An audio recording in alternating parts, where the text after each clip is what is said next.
नमस्कार मंडळी, तुमचे स्वागत आहे माझ्या चॅनलवरती। आज मी बनवणार आहे रक्षाबंधन स्पेशल मिठाई। तर मग चला बनवूया। चला सुरुवात करूया। चला 1 लिटर दूध मी गरम करून घेतलेलं आहे आणि विनेगर घालून दूध फाडून घेतलेलं आहे आणि फाडल्यानंतर बघा किती मस्त छेना बनवून तयार आहे। आता छेना मी गाळणीने गाळून घेते आणि थंड पाणी घालून जो विनेगरचा आंबट स्वाद लागलेला आहे तो निघून जातो आणि आपण सुती कपड्याने त्याच्यातलं सर्व पाणी काढून घ्यायचं आहे आणि अर्ध्या तासासाठी हे ठेवून द्यायचं आहे। सगळ्यात पहिलं आपण हे आटवून घेतलेलं दूध टाकूया त्याच्यामध्ये। मी छान आटवून घेतलंय बघा, असं घट्ट एकदम करून घेतलंय दूध। आता दूध टाकलं मी त्याच्यामध्ये। आता मी गॅस पेटवते। आता आपण हे दूध थोडंसं हलकसं गरम आहे। आता आपण याला जरा उकळी काढून घेऊया दुधाला। आणि हे बघा, हा जो आपण छेना बनवून घेतलेला आहे ना, तो जरा आपण छेना असा मॅश करून घेऊया जरा। तो जरा मी मॅश करून घेते आणि छेन्यामध्ये थोडीशी ना मलाई टाकायची। हा, आता हा जो छेना आपण छान बांधून ठेवलाय ना सुती कपड्यामध्ये, तो जरा आपण छेना असा फोडून घेऊया आणि ती मलाई टाकूया आपण। आता जरा आपण ह्याला मॅश करून घ्यायची आहे ना, तर मी मॅशर घेतलंय बघा। हा, पावभाजीचं जे असतं ना त्याने आपण करू शकतो मॅश, आणि ह्याने पण करू शकतो, चमच्याने किंवा कशाने। हा, चमच्याने पण करू शकतो। आणि हे बघा मलाई आहे, ही मलाई पण आपण ह्याच्यामध्ये टाकूया आणि ही दोन्ही छान असं फेटून घेऊया जरासं। आपण आता हे छान फेटून घेतलंय ना, आता आपण हे काढून घेऊया सगळं। आणि ही मलाई लागलेली आहे, ही पण काढून घेते मी।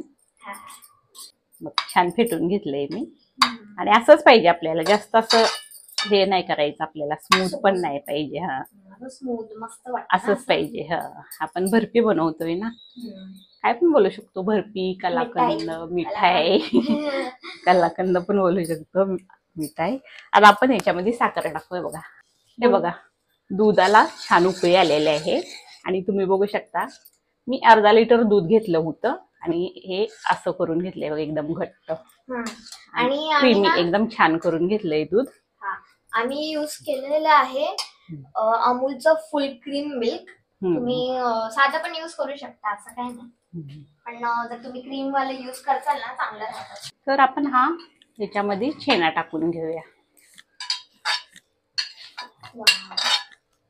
आता हे आपण जरा हलवून घेऊया छान आणि आपण त्याच्यामध्ये आता साखर टाकूया।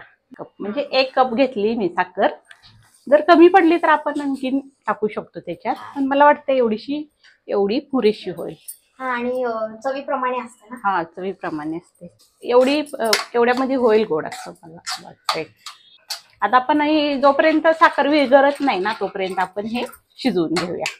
आपण ना त्याच्यामध्ये थोडीशी वेलची पावडर टाकूया, त्याच्यामुळे काय स्वाद छान लागेल ना त्याला। आणि आता आपण हलवून घेऊया। आणि वेलची पूड नाही टाकली तरी चालेल, तुमच्यावरती डिपेंडेड आहे। हा, नाही टाकली तरी पण चालेल, ऑप्शनल आहे। पण मी टाकते कारण की स्वाद छान लागतो। तर ही रेसिपी खूप सोपी आहे, तुम्ही रक्षाबंधनला बनवा किंवा दिवाळीला बनवा, खूप सोपी रेसिपी आहे। आणि प्रत्येक बहिणीने तर बनवाच आपल्या भावासाठी, आणि भावानी पण बनवा बहिणीसाठी। कारण की असा काही रूल आहे का फक्त बहिणीनेच बनवायचं? असा काही रूल नाही, आणि तुम्ही बनवू शकता कारण की फक्त 2-3 इन्ग्रेडियंट्स आहेत, साखर, दूध आणि वेलची। बाकी काय आहे, आणि जास्त टाइम पण नाही लागत बनवायला, झटपट बनते। हो, आणि चवीला 1 नंबर, बाहेर आणण्यापेक्षा म्हणजे कसं आहे ना, हो, घरची चव एकदम भारी, आणि घरी बनवलेला कधी पण कोणताही पदार्थ छानच असतो। तर बघा, हे आता आपलं साखरेचे जे पाणी होतं ना ते पूर्ण आटलेलं आहे आणि आपले आता हे बनवून तयार आहे। आता आपण हे एका ताटामध्ये काढून घेऊया। तर हे मिठाई बनवण्यासाठी 1.5 लिटर दूध लागतं, म्हणजे 1 लिटर दुधाचा मी छेना बनवला आणि अर्धा लिटर दूध मी आटवून घेतलं, म्हणजे थोडंसं असं घट्ट दूध पण पाहिजे असतं ना त्यासाठी। तर मला 1.5 लिटर दूध लागलेलं आहे। चला आता आपण काढून घेऊया ताटामध्ये। काढायला थोडं विचार करत असताल ह्याला शेप नाही आला अजून, आपण काय करायचं, हे बनलं ना ताटामध्ये काढून घ्यायचं आणि ह्याला ना आपण गोल असा शेप द्यायचा आणि फ्रीज मध्ये ठेवायचं आणि मग नंतर आपण कापून घ्यायचं वड्या जसा पाहिजे तशा ना मम्मी. तुम्ही कुठला पण शेप कापू शकता आणि तुम्ही ह्याचा लड्डू पण बनवू शकता. हो, तुमच्या मनावरती आहे. तुम्हाला ह्याला पाहिजे तो शेप तुम्ही देऊ शकता. पण आम्ही काय विचार केला ह्याला थोडं फ्रीज मध्ये ठेवूया, थोडं ते मस्त सेट होईल, थंड होईल, नंतर कापून घ्यायचं. ते वडी असते ना बर्फी सारखं, बर्फी सारखंच करायचं आहे ना. तर मी आता ह्याला मी असं गोल करून ठेवते. आणि कमेंट बॉक्स मध्ये सांगा, तुम्ही रेसिपी बघता पण कमेंटच नाही करत कोण. कमेंट करा म्हणजे कसं बरं वाटतं. कमेंट वाचल्या ना छान छान तर तुम्हाला कसं वाटलं कळतं पण आणि बरं पण वाटतं जरा. आणि राख्या कशा वाटल्या सांगा. तर मी आता ह्याला छान शेप देते असा गोल गोल हाताने. तर मी याच्यावरती थोडंसं केसर पण टाकते आणि मी केसर अगोदरच भिजत टाकलेलं थोडंसं टाकते म्हणजे कसं डेकोरेशनला. केसरनी कसा अजून ना स्वाद वाढतो आणि केसर शिवाय कुठली पण मिठाई आहे ना त्याला बोलतात अधुरी आहे. आता ही केसरला ना खूप म्हणजे खूप दिवस झाला आणलेला आहे ना, म्हणजे थोडा कलर जरा डल आहे पण A1 क्वालिटीचा आहे. A1 क्वालिटीचा आहे. आणि आता ह्याच्यामध्ये टाकायचा ह्याच्यामध्ये आपण टाकायचा पिस्ता. तुम्हाला जे कोणतं हे आवडत असेल ना ड्रायफ्रुट्स ते तुम्ही टाकू शकता, पण मी आता हे टाकते कारण की कलाकंद पिस्ता शिवाय अधुरे. आता आपण ह्याला थोडं डेकोरेशन करूया छान. मी पण डेकोरेशन करते गाईस. डेकोरेशन करूया आपण छान.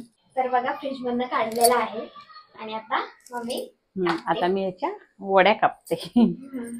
चला तर आपण आता याच्या वड्या कापून घेऊया.